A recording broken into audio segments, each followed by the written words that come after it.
قدیم دور زمانہ کے لوگ کس طرح سمندر کے سفر میں راستوں کا تعین کیا کرتے تھے۔ جب ہم سمندر میں کسی بحری جہاز کو دیکھتے ہیں تو ایک لمحہ کے لیے ہمارے دل میں یہ خیال ضرور آتا ہے کہ کاش ہم بھی اس بحری جہاز کے سفر کا حصہ ہوتے، اور یہ خیال کرتے ہیں کہ یہ جہاز کتنی خوبصورتی سے کھلے آسمان کے نیچے اور سمندر کی گہرائیوں کے اوپر تیرتا ہوا ایک کنارے سے دنیا کے دوسرے کنارے تک اس طرح سفر کرتا ہے کہ دیکھتے ہی دیکھتے ہماری آنکھوں کے سامنے سے اوجھل ہو جاتا ہے۔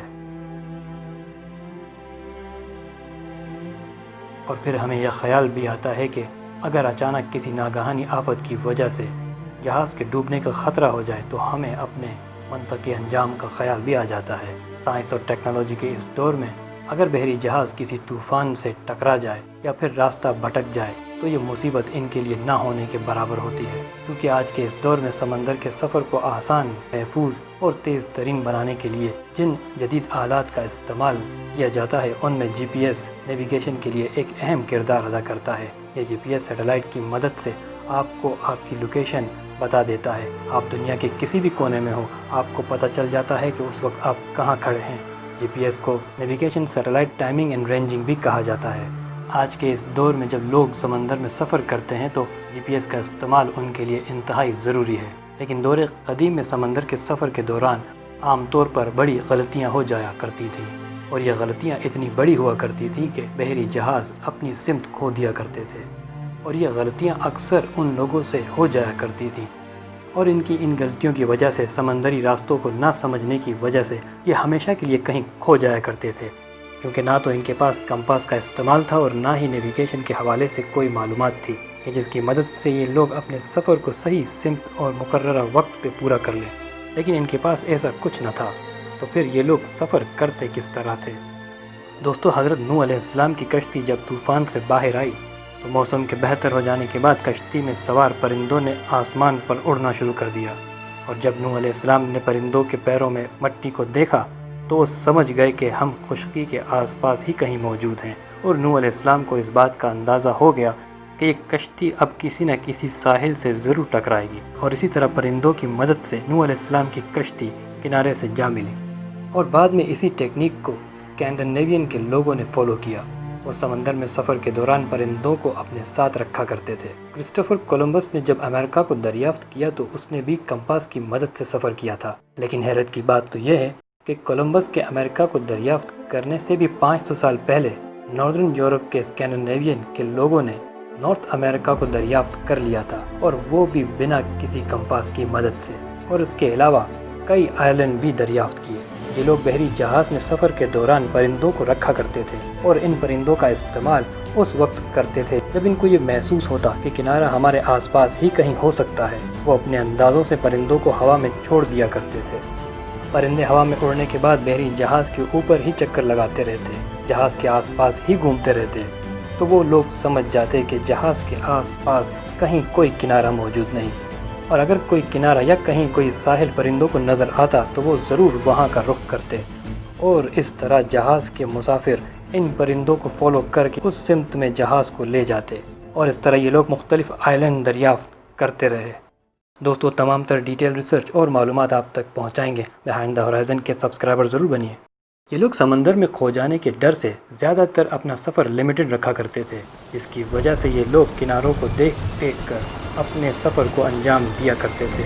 اس کا مطلب یہ ہوا کہ وہ بڑے سمندر میں سفر کے اتنے ماہر نہ ہوئے تھے، اور اس سفر کے دوران اگر کسی طوفان کی وجہ سے اپنا راستہ یا کوئی نشانی یا پھر کنارہ کھو دیتے تو ان کے پاس ایسا کوئی طریقہ نہ تھا کہ جس کی وجہ سے یہ لوگ اپنی سمت کا تعین کر سکیں، اور یہی وجہ تھی کہ یہ لوگ سمندر میں اکثر کھو جایا کرتے تھے۔ ان کو اس بات کا بھی اندازہ ہوا کرتا تھا کہ کنارہ کہیں آس پاس ہی موجود ہے۔ دوستو، یہ بالکل ایسا ہی ہے کہ جیسے آپ کی آنکھوں پر پٹی باندھ کر ایک ایسے مقام پر چھوڑ دیا جائے کہ جس کے بارے میں آپ کو کوئی علم نہ ہو، اور آپ کو کہا جائے کہ اب آپ اپنے گھر جائیں، تو آپ سب سے پہلے یہ جاننے کی کوشش کریں گے کہ اس وقت آپ کی لوکیشن کیا ہے، آپ کس جگہ پر موجود ہیں، اس کے بعد ہی آپ اپنے گھر بآسانی جا سکیں گے۔ زمانہ قدیم میں سمندر میں سفر کرنے والوں کو یہ مسائل ہمیشہ سے درپیش رہا کرتے تھے، جس کی وجہ سے یہ ہمیشہ نیویگیشن میں جدت کے فروغ کے لیے نیو ٹیکنیکس کا استعمال کرتے رہتے،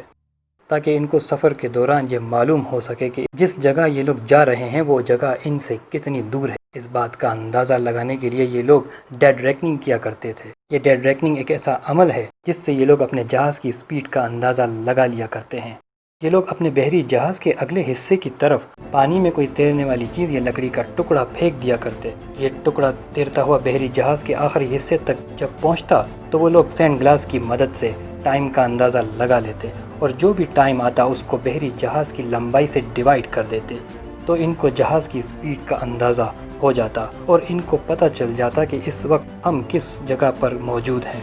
یہ طریقہ کارآمد تو تھا مگر اتنا مؤثر نہ تھا، چونکہ سینڈ گلاس کی ٹائمنگ اتنی ایکوریٹ نہ تھی، جس کی وجہ سے سپیڈ کے اندازے غلط ہو جایا کرتے تھے۔ اور پھر اسی دور میں میرین نیویگیشن میں کمپاس کا استعمال ہوا۔ دوستو، جیسا کہ آپ کو معلوم ہے کہ ہماری زمین میگنیٹک فیلڈ رکھتی ہے اور یہ کمپاس ہمیں زمین کے میگنیٹک فیلڈ کی مدد سے نارتھ پول کی ڈائریکشن بتاتا ہے اور اس کے علاوہ بآسانی دیگر ڈائریکشنز بھی بتا دیتا ہے۔ یہ کمپاس صرف کیپٹن جیک اسپیرو کو ہی یوز کرنا نہیں آتا تھا، اس کے علاوہ بھی دنیا میں ایسے بہت سے لوگ ہیں جن کے بارے میں ہم آگے چل کر بات کریں گے۔ اس دور کے لوگوں نے سورج کی مدد سے بھی نیویگیشن کو آسان بنانے کی کوشش کی۔ یہ سورج زمین کے گرد 360 ڈگری کا چکر لگاتا ہے، جبکہ ہماری زمین 24 گھنٹے میں اپنے ہی مدار میں ریوالو کرتی ہے، جس کی وجہ سے یہ ممکن ہوتا ہے۔ سمندر میں سفر کرنے والوں نے سورج کی 360 ڈگریز کا استعمال کو آسان بنانے کے لیے وقت کے حساب سے اس کو مزید ڈیفائن کر دیا، اور یہ سمندر میں سفر کرنے والوں کے لیے انتہائی ضروری ہوتا ہے، کیونکہ سمندر میں سفر کرنے والوں کے لیے وقت کا تعین انتہائی ضروری ہوتا ہے۔ سمندری سفر کے دوران کھانے پینے کا سامان بہت ہی لمیٹڈ ہوتا ہے، ان کا راشن محدود ہوتا ہے۔ ان حالات میں جہاز اپنے مقررہ وقت پر اپنی جگہ پر نہ پہنچے یا کسی اور کنارے پر بھی نہ پہنچے تو راشن کی قلت کی وجہ سے جو پریشانی لاحق ہوگی وہ کسی خاموش طوفان سے کم نہ ہوگی۔ ان سب باتوں کو مد نظر رکھتے ہوئے دنیا کے مختلف سویلائزیشن نے ان مسائل کے حل کے لیے الگ الگ طریقے اپنائے، اور اس طرح سمندر میں سفر کرنے والوں کو سورج کی مدد سے ہماری دنیا کے سرفیس پر ڈگریز کا استعمال کرنا آ گیا۔ جیسا کہ سورج زمین کے گرد 24 گھنٹے میں 360 ڈگری گھومتا ہے، ٹھیک اسی طرح ایک گھنٹے میں 15 ڈگری موو کرتا ہے، اور پھر اسی طرح ایک ڈگری کا حساب 4 منٹ میں طے کرتا ہے۔ اور یہی وجوہات تھیں کہ جب ٹائم کو ایکوریٹ کرنے کے لیے بہتر سے بہتر گھڑیاں اور کلاک وجود میں آئے، تاکہ نیویگیشن میں ٹائم اور سپیڈ میں غلطیاں نہ ہوں، غلطیاں کم سے کم ہوں، اور پھر اسی طرح لیٹیٹیوڈ اور لانگیٹیوڈ کے مطابق ڈگریز کا استعمال ہونے لگا، اور دنیا کے مختلف ریجنز میں سفر کرنے والے لوگ یہ میپ سیکیور رکھنے لگے۔ اب یہ سفر انہی لوگوں کے لیے آسان تھا کہ جن کے پاس وہ ڈگریز شدہ میپ ہوا کرتے تھے، اور یہ لوگ اس طرح بہت ہی زیادہ اہمیت کے حامل ہونے لگے۔ آگے چل کر ان لوگوں نے نہ صرف سورج اور کمپاس کے استعمال کو عام کیا، بلکہ ستاروں کے ذریعے سے بھی نیویگیشن کو فروغ دیا۔ نیویگیشن کے علم کے حصول کے لیے ان لوگوں نے اس خطرناک سفر کو ایک ایڈونچر میں بدل کر رکھ دیا۔ آسمان پر یہ چمکتے ستارے ہمیں کبھی بھی ایک جگہ نظر نہیں آتے، ان کی جگہ بدلتی رہتی ہیں۔ اس کی وجہ یہ ہے کہ ہماری زمین اپنے ہی مدار میں چکر لگاتی رہتی ہے، لیکن ان سب ستاروں کے درمیان ایک ستارہ ایسا بھی ہے جو کہ اپنی جگہ پر قائم رہتا ہے، جو کہ نارتھ پول کے اوپر ہونے کی وجہ سے اپنی جگہ پر ہی نظر آتا ہے، وہ اپنی جگہ پر ہی قائم رہتا ہے۔ چونکہ وہ نارتھ پول کے اوپر ہوتا ہے، اس لیے کبھی بھی اپنی جگہ نہیں بدلتا۔ نیویگیشن میں اس ستارے کو نارتھ اسٹار کہا جاتا ہے، جسے پولارس بھی کہتے ہیں،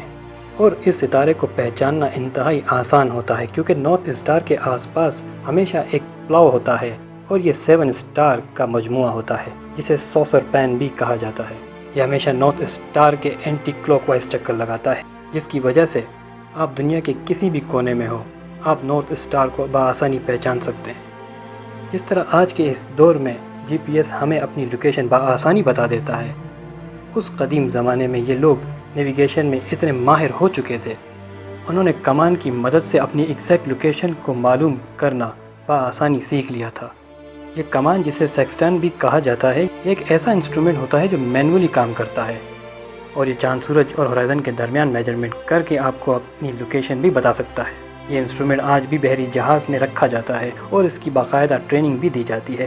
اگر کبھی جی پی ایس سسٹم فیل ہو جائے یا سیٹلائٹ کام نہ کرے تو بیک اپ کے طور پر اس کا استعمال بھی ہو سکتا ہے۔ میرین نیویگیشن کا یہ علم یورپ سے پھیلتا ہوا دنیا کے مختلف ریجن تک جا پہنچا، اس کے بعد افریقہ اور عرب کے ممالک سے ہوتا ہوا ہندوستان تک جا پہنچا۔ ان ایشیائی ممالک کے سمندر میں سفر کرنے والے لوگوں نے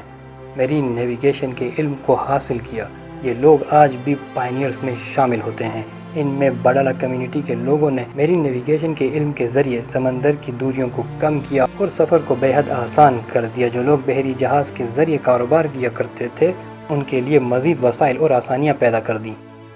اس کمیونٹی کے لوگ میرین نیویگیشن کا علم رکھنے والوں کو عام طور پر معلم کہا کرتے تھے، جسے نیویگیٹرز بھی کہا جاتا ہے۔ یہ لوگ آج بھی دنیا کے کسی حصے میں سمندر کا سفر کر رہے ہوں گے۔ اللہ تعالیٰ ان تمام لوگوں کو اپنے حفظ و امان میں رکھے۔ دوستو، آفتاب احمد کو اجازت دیجیے۔ دوستو، اگر آپ نے کبھی سمندر کا سفر کیا ہے اور اس طرح کے کوئی ایکسپیرینس کیے ہیں تو ہمیں کمنٹ کر کے ضرور بتائیں۔ آنکھوں میں رہا دل میں اتر کر نہیں دیکھا، کشتی کے مسافر نے سمندر نہیں دیکھا۔ بے وقت اگر جاؤں تو سب چونک پڑیں گے، ایک عمر ہوئی دن میں کبھی گھر نہیں دیکھا۔ جس دن سے چلا ہوں میری منزل پر نظر ہے، آنکھوں نے میری میل کا پتھر نہیں دیکھا۔ یہ پھول مجھے کوئی وراثت میں ملے ہیں، تم نے میرا کانٹوں بھرا بستر نہیں دیکھا۔ قاتل کا طرفدار کہتا ہے کہ اس نے مقتول کی گردن پہ کبھی سر نہیں دیکھا۔